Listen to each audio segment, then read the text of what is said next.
Men have their own version of the question. Who would you rather share your feelings with, a tree or a woman? And I'm just going to say it, I think this is the perfect addition to the conversation.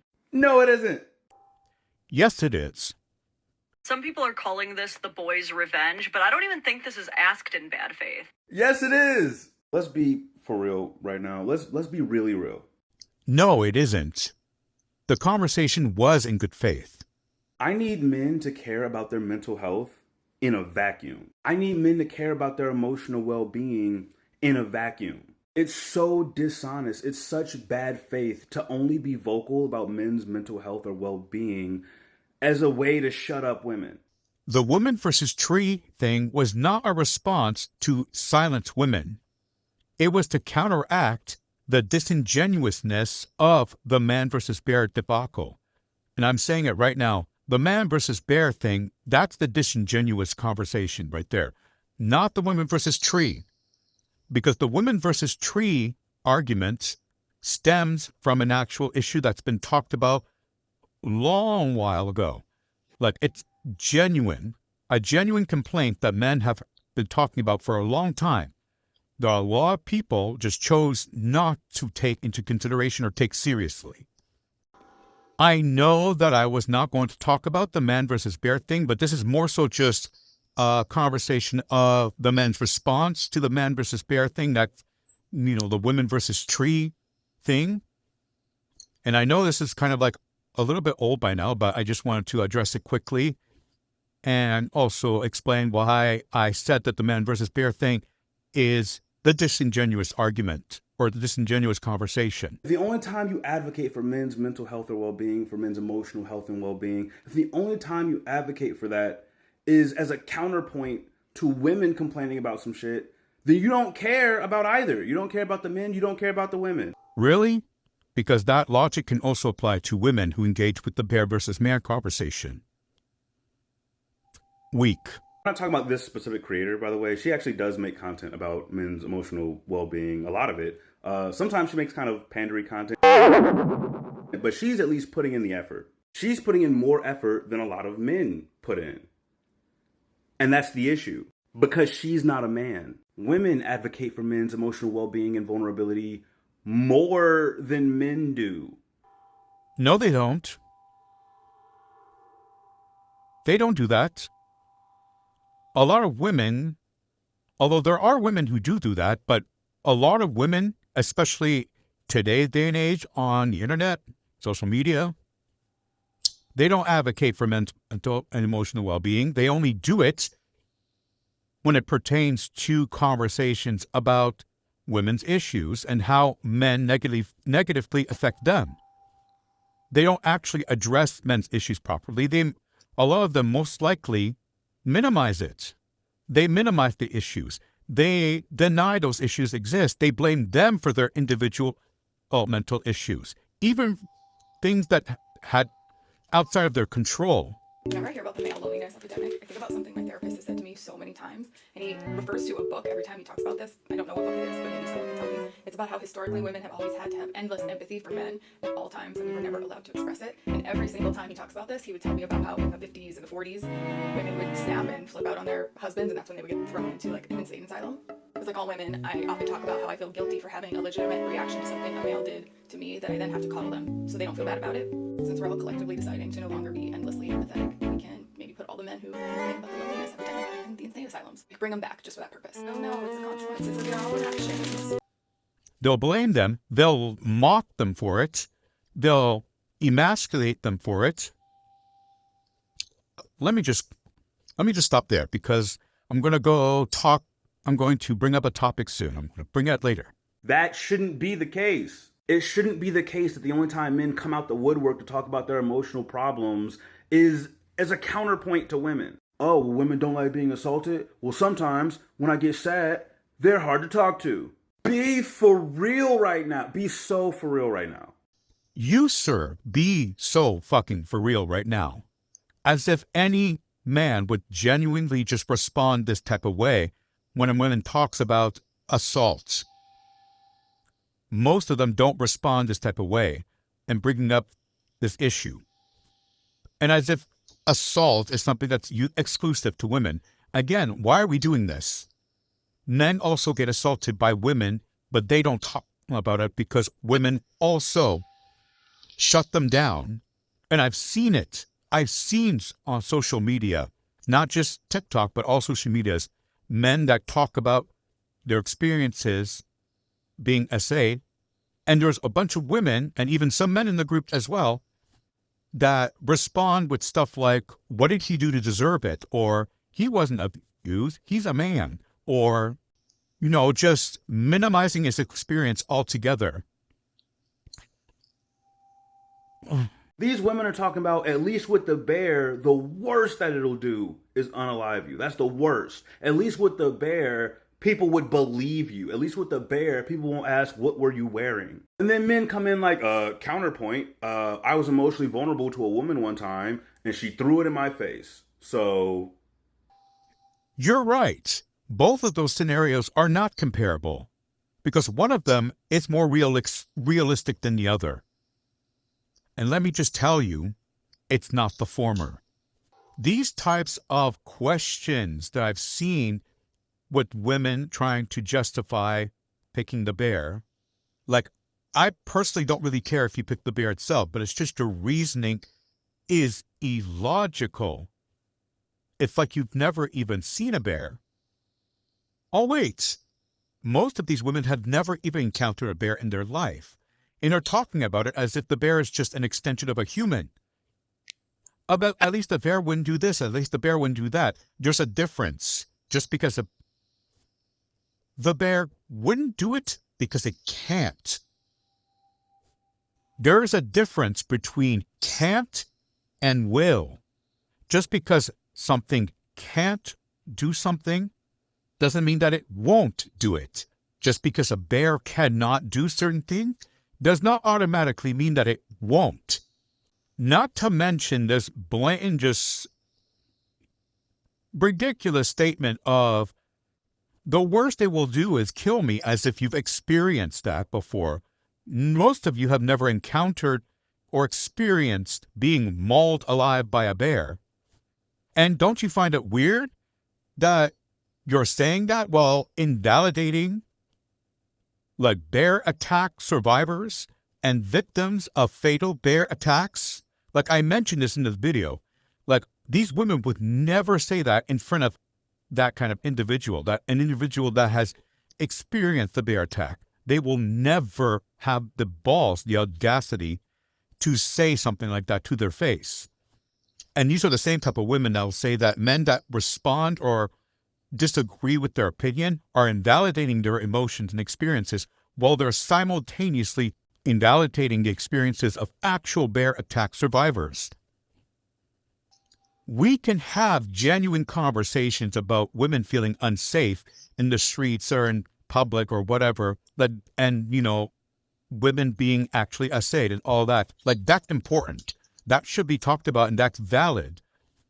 But when you bring it up in a way that just dehumanizes and vilifies a group of people in the process, that completely just shatters any potential genuine conversation altogether. Like, you already lost the plot for any of the women that are saying that. You're not getting the point. There is no point. Because this conversation was disingenuous to begin with. There was never a point. There was never an actual point. Or at least it was not the point that you think that this conversation is trying to evolve to is not the same for everyone else. They're not seeing it that way. Why are you trying to compare these? Why? This isn't the struggle Olympics. Like, this isn't about whose situation is shittier. What I'm talking about is perspective. These are not the same thing. These are not the same scale. If women are en masse saying that they are fearful for their physical well-being when around men, why does that require a counterpoint? Why does that require a, well, what about this? Why is that not enough? Like, what kind of cognitive dissonance do you need to have to say that men are natural-born protectors in a world where women aren't protected, don't feel protected, aren't protected? I'm going to concede with the point about the man being a natural provider and women being natural nurturers. It's not entirely true. It's a combination of nature and nurture. Like, men are not inherently like protectors and providers, and women are not inherently nurturers and caretakers, because we see it in real life. There are men that don't provide and there are women that don't nurture. But I don't know why we're... Okay. Now, what's your definition of protection? If the men in your life are advising you to not go to certain places at certain times of the day, wearing certain types of clothing, interacting with certain types of people, consuming certain types of substances, you consider that to be controlling and narcissistic to an extent. And you don't get to tell a woman what to do with her body. But the second that a woman gets into an altercation or any type of mess, you expect the man to just come magically fly in and intervene, especially if she's the one who's causing that altercation. Like, is your definition of protection being a permanent bodyguard? Especially if the woman's just being completely reckless, not being considerate of her own safety and well-being, not being considerate of the safety and well-being of the men that are protecting her? Is that it? Think of every time you hear a man going, well, that's not true. I protected tons of women. From who? Other men? For every one of you, how many men have you protected a woman from? And how does that number not boggle your mind? Men are statistically more likely to hurt other men than women. Kill them, to be more specific. Like, men are accustomed to that already. And that's a global phenomenon. That's not just a U.S. phenomenon. Like, men been dealing with that for a long time. It doesn't really boggle their mind that much, because statistically it's less often for a woman to be assaulted by a male stranger than for another man being assaulted by a male stranger in some capacity. Like, the type of men that women statistically should be worrying the most is the men in their lives, because they're more likely to be harmed by the men closest to them. Significant others, families, friends, acquaintances. So when you consider the man versus bear perspective, because I've seen a TikTok of a woman talking about the man versus bear, like, and bringing up a certain perspective, like, you're actually saying something about the men in your lives, because there are even women that have husbands and sons and, like, men in their lives that they feel safe with, that are saying that they will pick the bear. And if you really think about it, if you're saying that you still pick the bear, that says more about the men in your lives, and that you're insinuating that you don't trust them. Because again, statistically, you're more likely to be hurt by those men than the male strangers, the male crackheads, the male gangsters, the male lunatics in the streets, weirdos that are wandering about. Talk about the woman and tree thing real quick. Let's call a spade a spade. Let's keep it 100. These men don't want to be emotionally vulnerable. These men don't want to go to therapy. These men think emotions are weakness. They think emotions are a way for women to take advantage of you. This isn't a matter of, oh, I want to be more emotional, but I can't because women. This is, I don't want to be more emotional. Bullshit.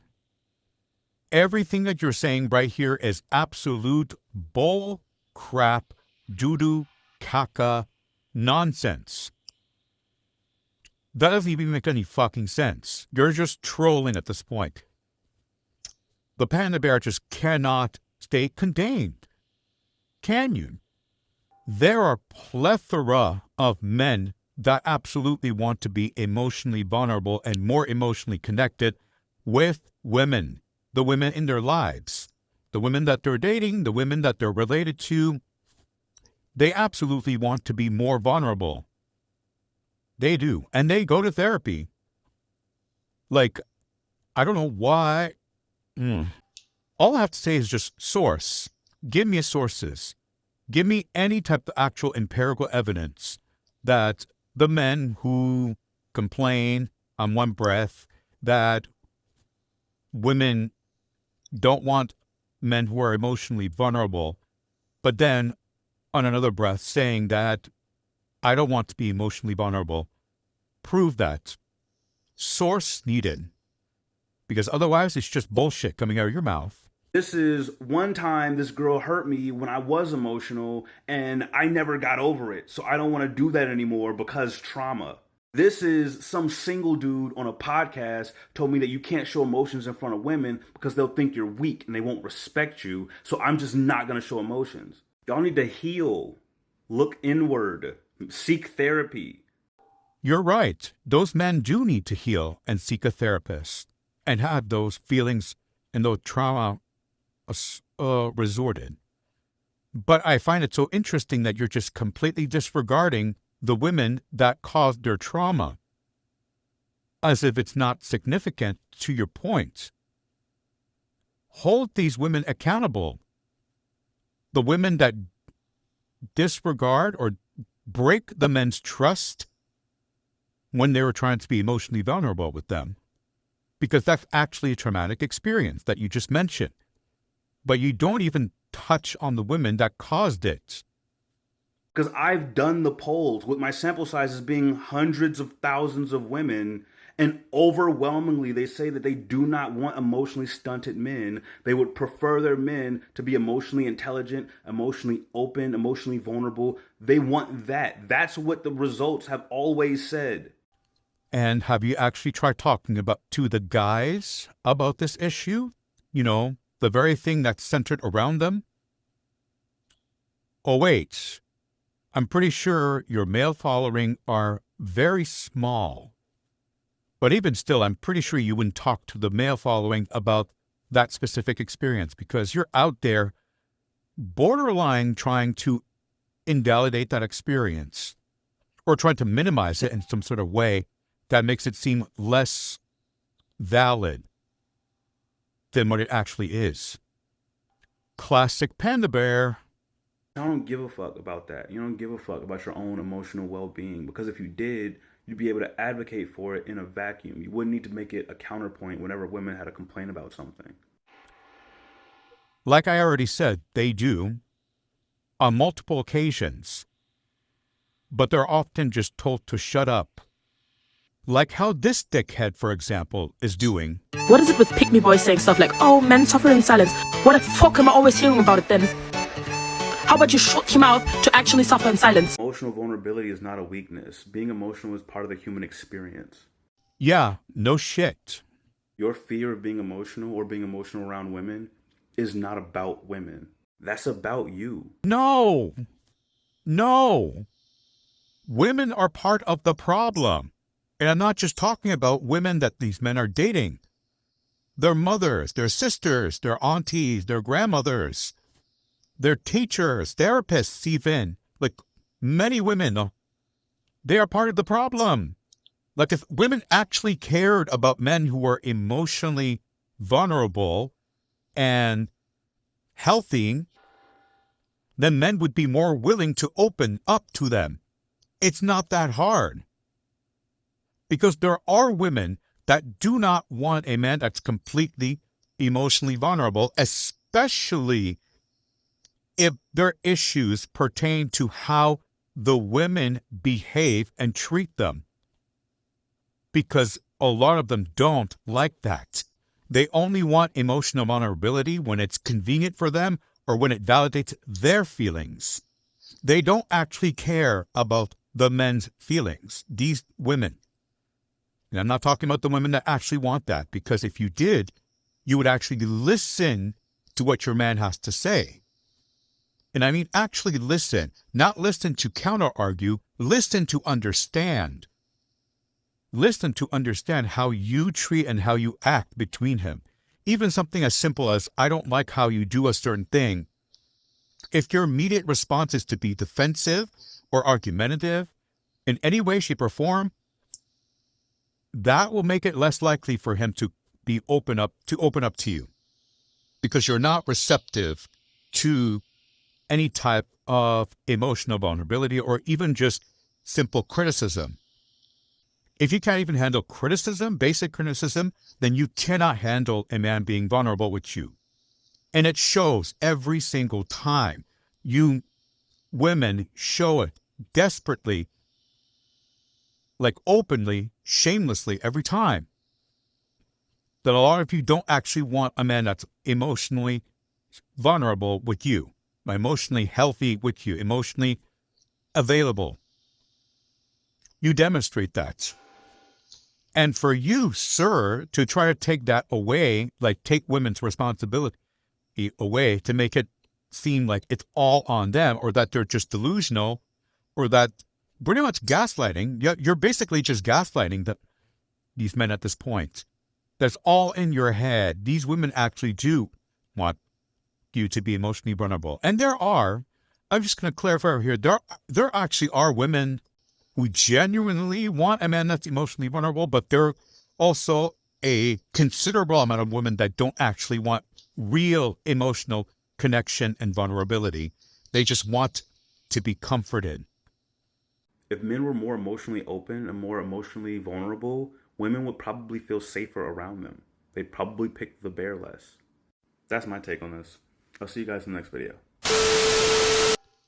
The man versus bear conversation was never meant to address SA for women or genuinely address SA. It did bring that up, but that was not the objective. The main objective was not really to talk about women's fears of safety. That's being weaponized. The objective was to weaponize women's fears and traumas to create more hysteria on TikTok and on social media in general, even to the point where it reached the news, because there are news articles talking about this trend of just, weaponizing women's fears, traumas, and experiences to create more divide among the genders and also just enable women to project those fears, those traumas onto strangers on the internet to justify making hasty, hateful generalizations about massive groups of people. It was just an excuse to fuel more fear. Because again, I mentioned it in my original man versus bear video, the rant video that I made on my YouTube and here. This type of narrative is not new. There already been similar narratives that were pushed onto social media and again on the news in the past, comparing men to sharks, comparing men to poisonous M&Ms, comparing men to bacteria, comparing men to wild dogs or rabid animals. It's not new. And men are tired of hearing that comparison all the time. And then when the women complain that the men are not listening to them and not trying to see the bigger picture, they don't even realize that men are not going to want to listen to the conversation while you compare them to wild animals, bacteria and insects and poison and the worst possible things in this world. Your communication skills are garbage. How do you communicate a point by dehumanizing the person that you're trying to communicate with? By insulting them, does that make any sense to you? But anyways, I digress. This is not new. And this is just going to keep furthering the pushing and separation of the genders, the sexes, more divide, without actually engaging with real-life discussions. Not to mention that Lauren made a full YouTube video talking about this conversation, and she was fairly neutral in the whole thing. She was actually conceding with both sides of the conversation. She conceded with aspects of why women would choose the bear, and she would also see the men's perspective, either why they felt some type of way about being compared to the bear. Lauren, like the person that you're reacting to, was actually, fair and mutually understanding. Like she was trying to actually understand and engage with the conversation honestly. She was the more genuine person in this conversation than any other TikTok creator and YouTuber that I've seen talking about the subject. Like she was the most fair person here. And you're sitting there acting like she's not, and that she's just trying to further push this divide among the genders and trying to coddle the men who felt some type of way. And no, she's not that. And it shows that you didn't do any research on the person that you reacted to. You just immediately made a judgment based on this TikTok video. Not cool, dude.